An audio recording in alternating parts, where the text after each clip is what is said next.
Boya faveladan chiqib ketayotgan o'zida ko'chalar juda ham katta tirbandlik bo'lib ketdi. Odamlar qanaqadir sarosimada boshda tushunmadik. Keyin bilsak 3 soatgina oldin Rio de Janeiro tarixidagi eng katta harbiylar va faveladagi jinoiy guruhlar o'rtasidagi to'qnashuv yuzaga kelibdi. Masshtab tushunishingiz uchun 2,5 mingta harbiy, politsiyachi va spetsnaz qatnashgan bu operatsiyada va 64 ta hozirgi paytgacha 64 ta jinoiy guruh ishtirokchilari o'ldirilgan. 75 ta vintovka olib qo'yilgan. Juda ham katta miqdorda narkotik konfiskatsiya qilingan. Bu faqat hozirgi paytgacha bo'lgan ma'lumot. Mana ko'rishingiz mumkin, hamma yoqda politsiya.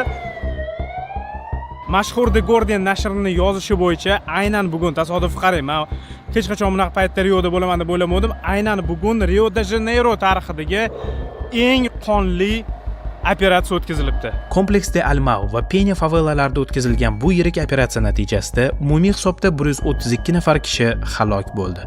Shu jumladan 4 nafar politsiyachi. Karteldagilar avtobus bilan yo'llarni blokada qilishgan, mashinalarni yoqib yuborishgan va hattoki o'zi borib portlaydigan kamikadze dronlardan foydalanishgan. Chunki bularning hammasi bugun Rioda yuz beryapti.